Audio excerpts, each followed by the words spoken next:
بسم الله الرحمن الرحيم والصلاة والسلام على سيد المرسلين وعلى آله وأصحابه أجمعين أما بعد وعن أنس رضي الله تعالى عنه أن النبي صلى الله عليه وسلم قال يؤتى المؤمن في الجنة قوة كذا وكذا من الجماع قيل يا رسول الله صلى الله عليه وسلم أو يطيق ذلك قال يؤتى قوة 100 رواه الترمذي. Anas radiallahu ta'ala anhu, we had gone through same hadith shareef last week to Anas radiallahu ta'ala anhu narrates from Nabi sallallahu alayhi wa sallam that Rasulullah sallallahu alayhi wa sallam said that believer will be given into Jannat strength of so and so when it comes to physical relation.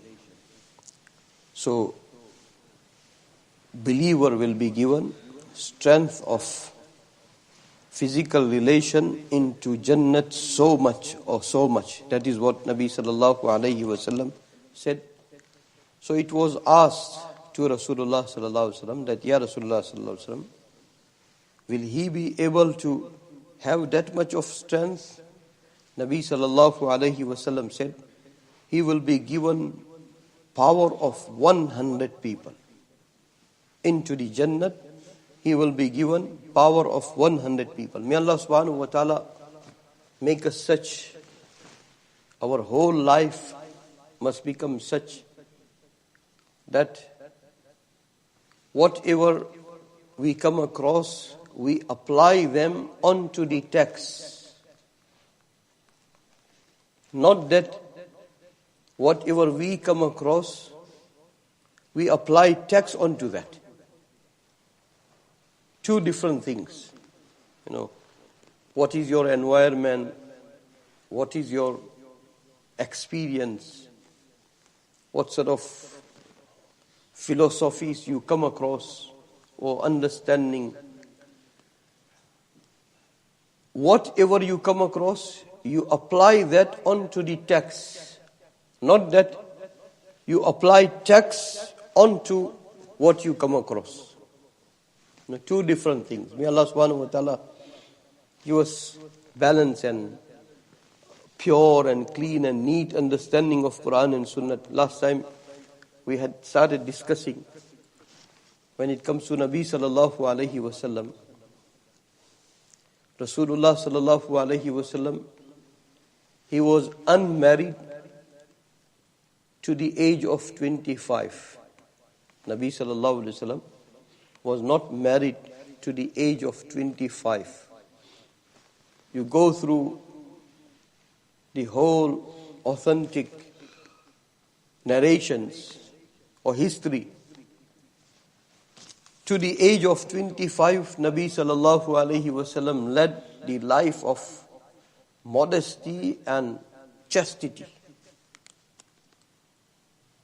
To the age of 25, not a single person, not even arch enemy of Nabi sallallahu alayhi wa sallam, will lay finger onto the modesty and chastity and characteristic of Nabi sallallahu alayhi wa sallam. Nobleness of his character was accepted by friends and by those who had not believed in him. Na'uz billah.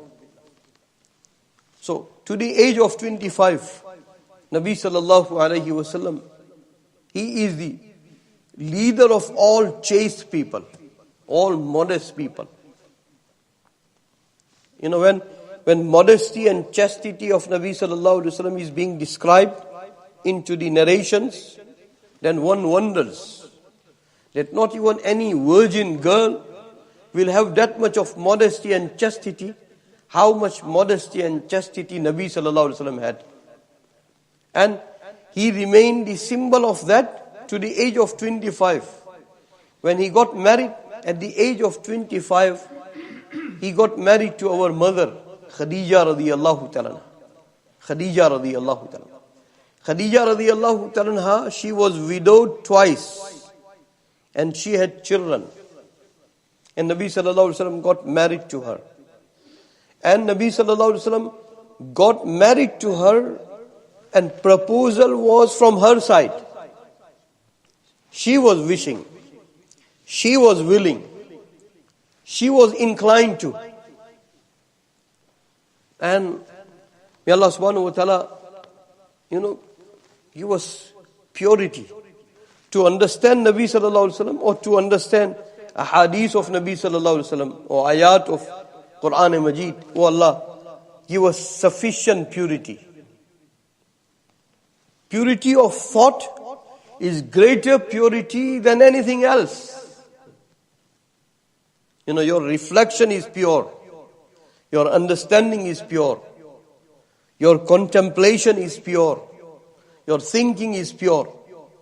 That is beyond all ibadat. We have performed salat. We pay charity. We perform pilgrimage. We slaughter animal for the sake of Almighty.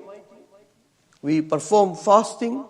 Whatever worship, whatever kind of worship you do, if you have pure, clean and integral reflection, thinking, contemplation and thoughts, they are the greatest worship than any other worship. And to understand Quran and Hadith Sharif, we need sufficient purity.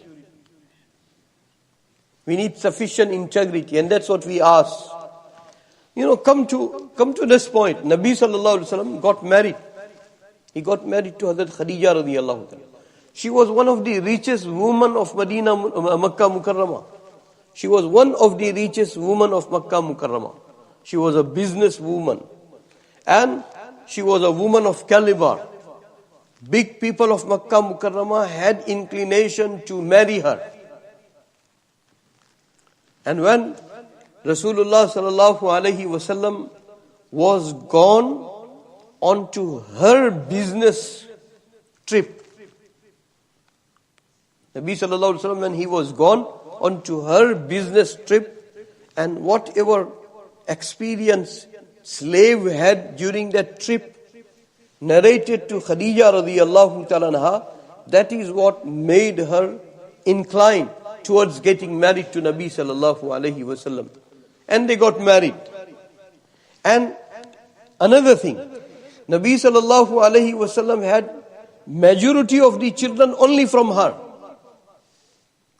Majority of the children only from her. Zainab radiyallahu ta'ala anha, Kulthum radiyallahu ta'ala anha, Ruqayya radiyallahu ta'ala anha, and Fatima radiyallahu ta'ala anha, they were born from our mother Khadija radiyallahu. Again, I have shared many times, my mother and your mother, they are our mothers because they gave birth to us. But every wife and consort of Nabi sallallahu alaihi wasallam, they are our mothers because Allah said they are your mothers. Every wife of Nabi sallallahu alaihi wasallam, they are our mothers because Allah said that they are your mothers. And the way, our mother, they nurture us physically, these mothers of the believers till the day of Qiyamah, they have nurtured mankind from the nourishment of revelation. They have nurtured mankind from the nourishment of revelation. Nourishment of revelation. I can quote many statements or many interaction between Nabi sallallahu alaihi wasallam and his wives. And from there, one can easily conclude that we came to learn this greatest chapter from the life of Nabi sallallahu alaihi wasallam due to our mother of believer. So I was saying that Khadija radiyallahu ta'ala, Nabi sallallahu alaihi wasallam got married to her, and he had only this one wife. Approximately Nabi sallallahu alayhi wasallam did reach to the age of over 50. 50, 51, 52, 53. To this age, he had only one wife. He had only one wife. And after that age of 53 to 63, Nabi sallallahu alayhi wasallam had multiple wives. Nabi sallallahu alayhi wasallam had multiple wives. Very simple point. I will end today's lesson here. Inshallah, when we'll go into Shamail or whenever any relevant hadith sharif will come, we'll talk about it. But one important point, go with it. Nabi sallallahu alayhi wasallam, he is such a multi-dimensional personality. Nabi sallallahu alayhi wasallam, he is such a multi-dimensional personality. As many people observe him, as many people interact with him, as many people sees him, as many people sights him, as many people has experience with him, as many people has dealing with him, that much it will become beneficial for the mankind. Because he is multi-dimensional personality. So Allah subhanahu wa ta'ala did not leave even his private life. In his public life, he was into the midst of companions. He was into the midst of companions. And companions, they were observing him. They were interacting with him. They were dealing with him. They were seeing him. They had experiences with him. And more than 100,000 companions, whatever interaction he had between himself and Nabi sallallahu alaihi wasallam, they narrated to the whole world. And nothing is hidden. Nothing is hidden. And into the human history, there is only one human being. There is only one human being whose life is being authentically recorded. Whose life is being authentically recorded, and that is Muhammad sallallahu alaihi wasallam. And there was nothing to hide in his life. That's why he said, narrate everything from me. Whether my public life, whether my private life. So private life of Nabi sallallahu alaihi wasallam is also being narrated.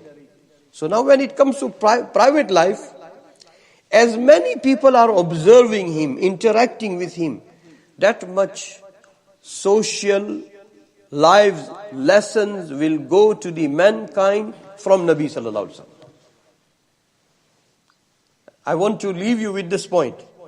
In his household, in his privacy, in his social life, in his family life, in his life as a husband and wives, as many wives are observing him, that much this multi-dimensional personality will have impact onto the humanity. That's why I was saying that I will leave you on this point, but let me add one more point. You know, one of our mother, Aisha radiyallahu ta'ala, she was quite young and she got married to Nabi sallallahu alaihi wasallam. Those who has dirty thinking, who has ill thinking, na'uz billah, who has filthy thinking, who has not safe and sound and correct thinking. They want to make you believe that, oh, with such a young girl, what Muhammad was doing, na'uz billah, sallallahu alayhi wasallam. Oh Allah, give us pure thinking. Oh Allah, give us integral thinking. And the way we talk marriage between Khadija and Rasulullah sallallahu alaihi wasallam, with the same pride and respect, we should talk the marriage of Nabi sallallahu alaihi wasallam between himself and Aisha radiyallahu. If we have some sort of hesitation, then we also have fallen prey against the propaganda. May Allah protect us. May Allah protect us. This one point, and with this, let me add one more point. In all wives of Nabi sallallahu alaihi wasallam, you learn so many things. But there is only one wife, and that is Aisha radiyallahu ta'ala.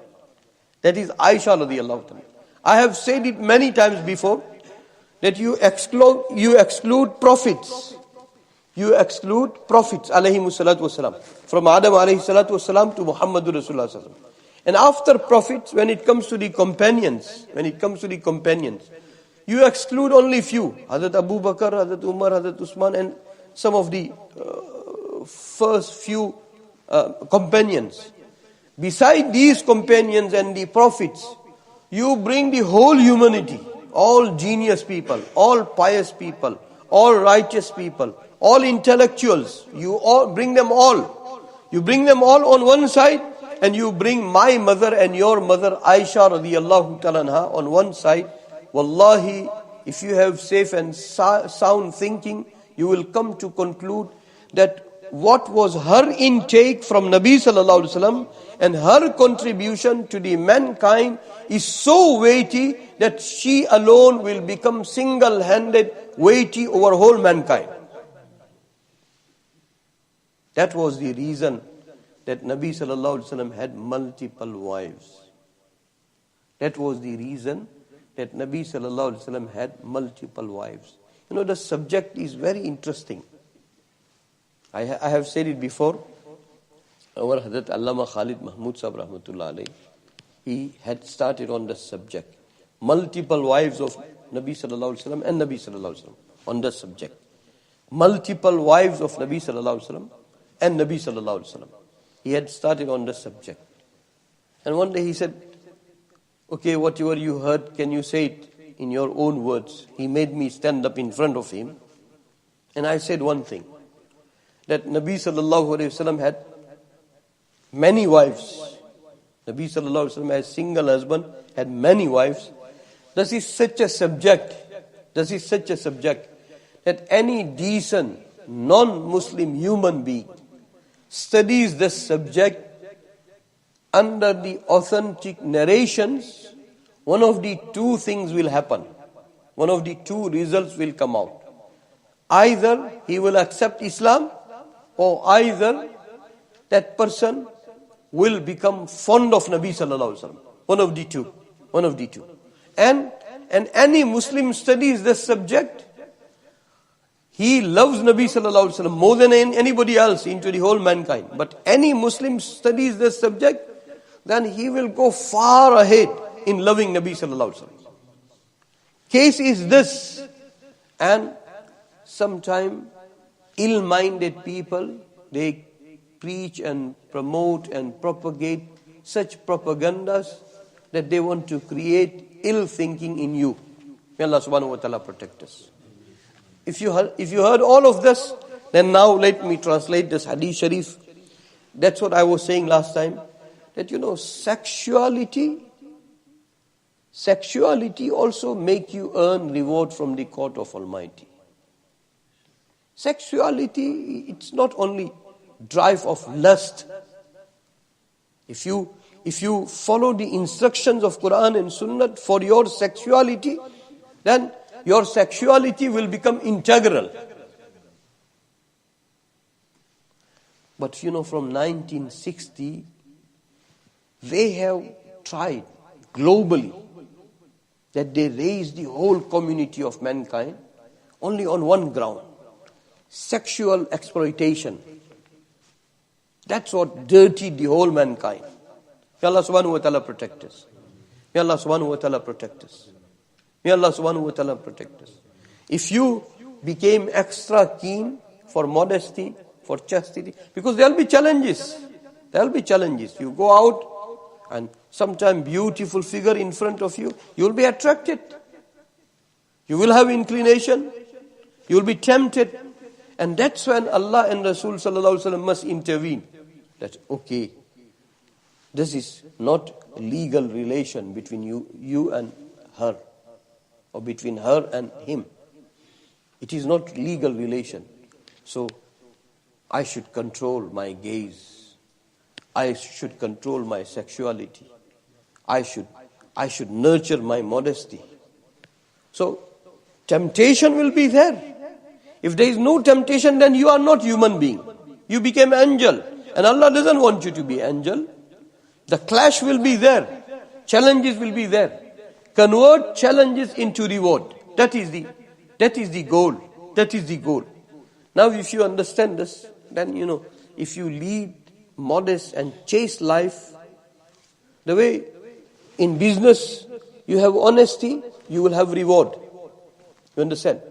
When you eat lawful things, you will have reward. And reward will be accordingly. Reward of food of paradise.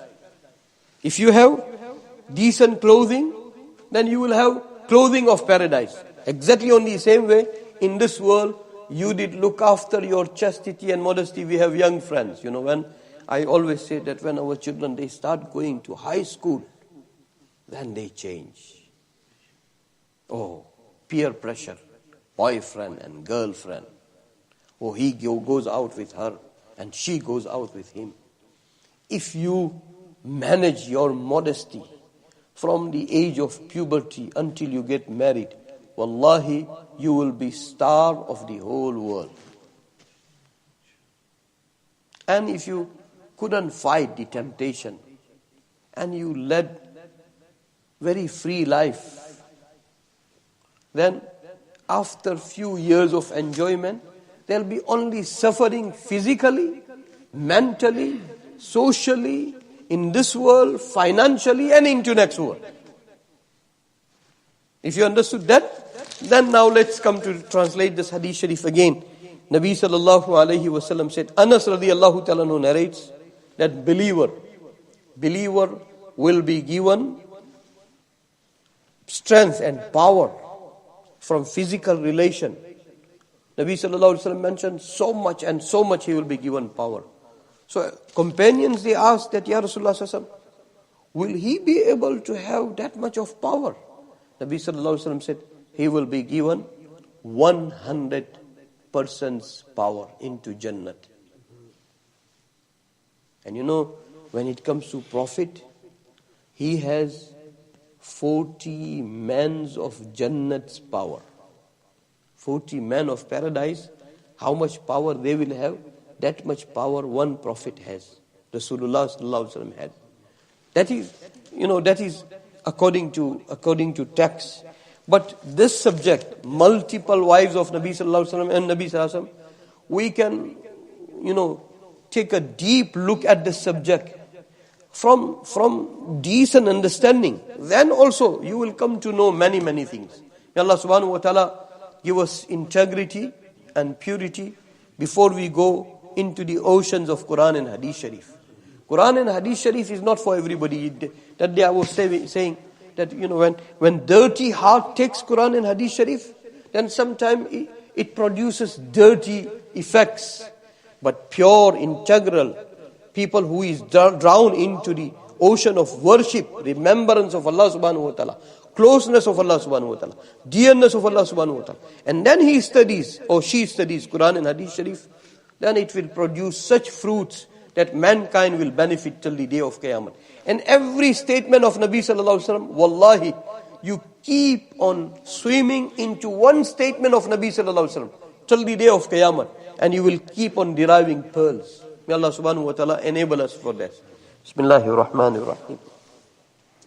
Ya awwal al-awwalin, ya akhir al-akhirin, ya rahim al-masakin, ya dhal quwwati al-matin, ya dhal manni fala yumannu alayk, ya dhal tawl, ya dhal jalali wal ikram. La ilaha illa ant, zahra al-laji'in, wa jara al-mustajirin, wa ma'man al-khaifin, ya ma'man al-khaifin.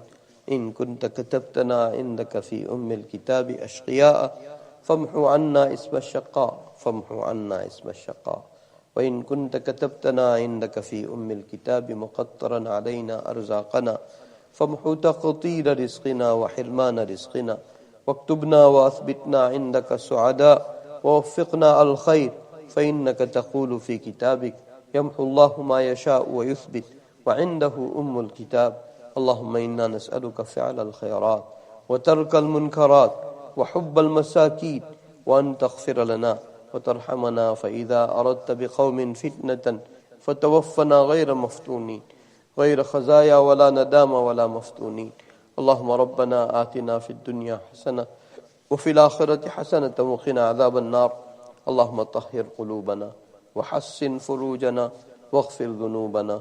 اللهم طهر قلوبنا من النفاق وأعمالنا من الرياء وألسنتنا من الكذب وأعيننا من الخيانة فإنك تعلم خائنة الأعين وما تخفي الصدور. اللهم حرر المسجد الأقصى. اللهم حرر المسلمين المظلومين في فلسطين وفي غزة، في غزة العزة، في مدينة الشهداء، في مدينة الحفاظ. اللهم كن لهم ولا تكن عليهم. اللهم انصرهم نصرا عزيزا مستمرا دائما. اللهم ربنا تقبل منا إنك أنت السميع العليم. وصلى الله تعالى على خير خلقه سيدنا وحبيبنا مولانا محمد وعلى آله وأصحابه أجمعين برحمته.